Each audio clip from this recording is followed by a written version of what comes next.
더불어민주당 은태섭 의원입니다. 오전에 이어서 계속 따님의 입시 문제가 나오고 있는데요. 법무부 장관 인사청문회에서 중요하지 않은 문제가 어디 있겠냐마는 시간이 한정돼서 저는 주로 정책에 대해서 질의를 하겠습니다. 인사청문회를 불과 며칠 앞두고 검찰에서 그 공직 후보자 주변 인사에 대해서 압수수색에 나선 것은 전례가 없고 대단히 이례적인 일입니다. 그 이유가 무엇이라고 생각하십니까?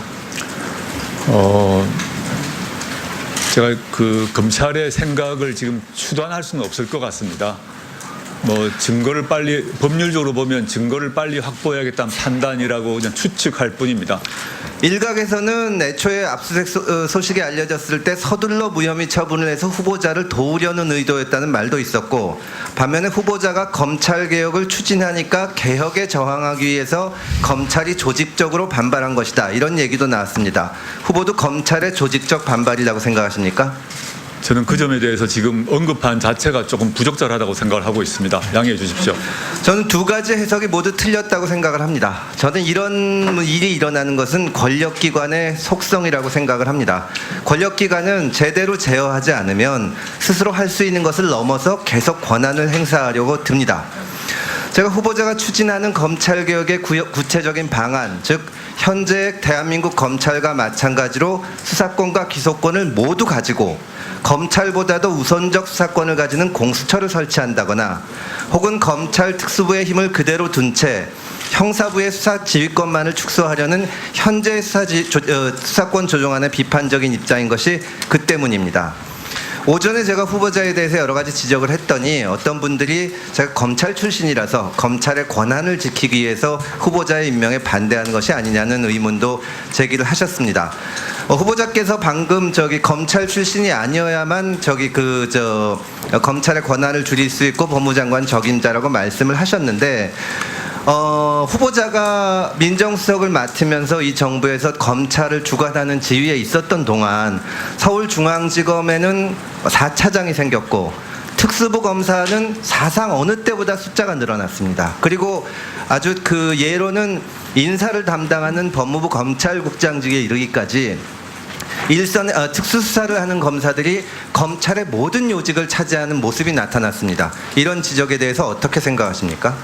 아까 말씀하셨습니다만은 검찰 내에도 여러 구성 부분이 좀 균등하게 배치돼야 된다고 생각하고 합니다.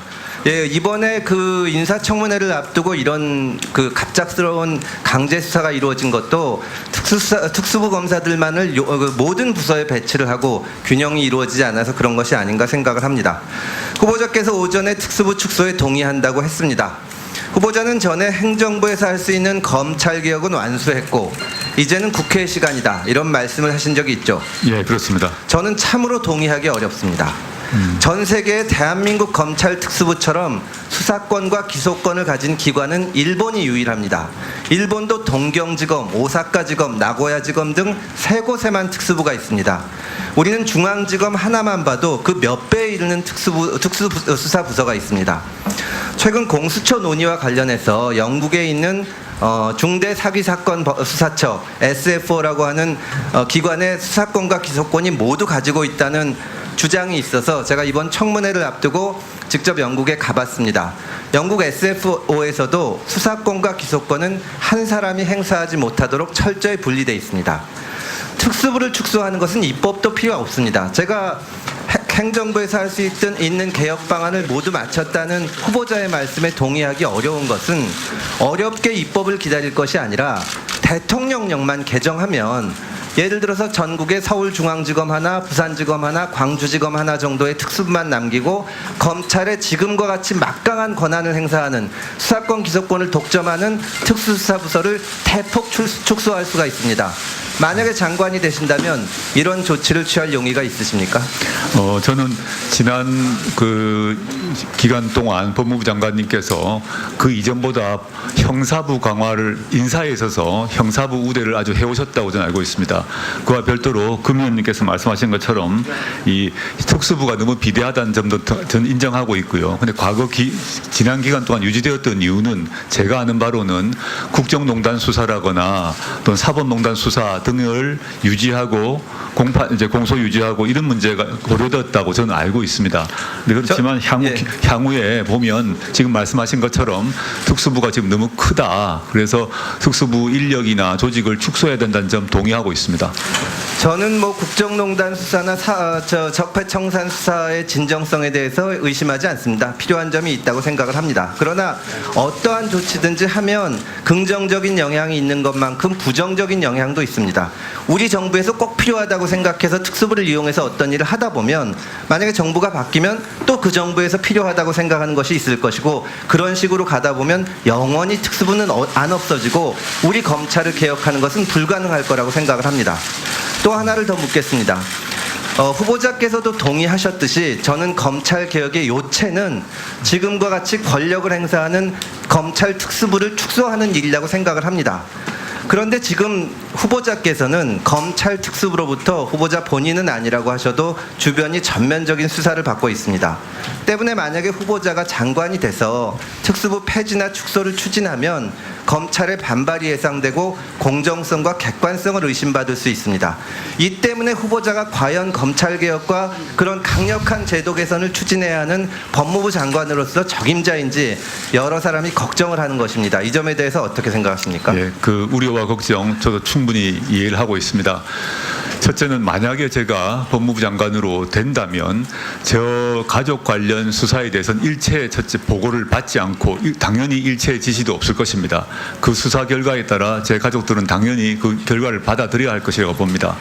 두 번째, 제가 시간이 없어서 죄송합니다. 후보자께서 오전에 정부의 검찰개혁 방안을 작성하는데 깊이 관여했기 때문에 적임자라는 말씀을 하셨는데 저는 매우 타당한 말씀이라고 생각을 합니다. 그러나 입법 과정은 결국 이 법사위에서 이루어질 텐데 후보자가 법무장관이 돼서 그 자리에 출석을 해야 됩니다.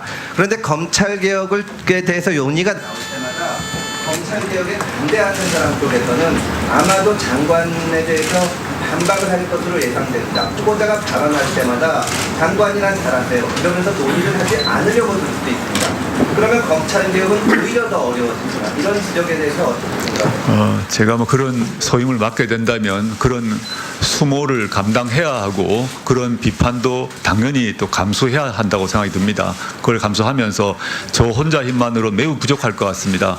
제가 많은 점에서 제 가족 문제 때문에 많은 흠결이 나타났기 때문에 제 혼자 의원님들을 설득할 문제가 아니라 여러 좋은 분들과 함께 또 시민들과 함께 이 문제를 논의하고 그 해결할 방안을 모색해 보겠습니다. 혼자 힘으로는 절대 안 될 것 같습니다. 예, 수고하셨습니다.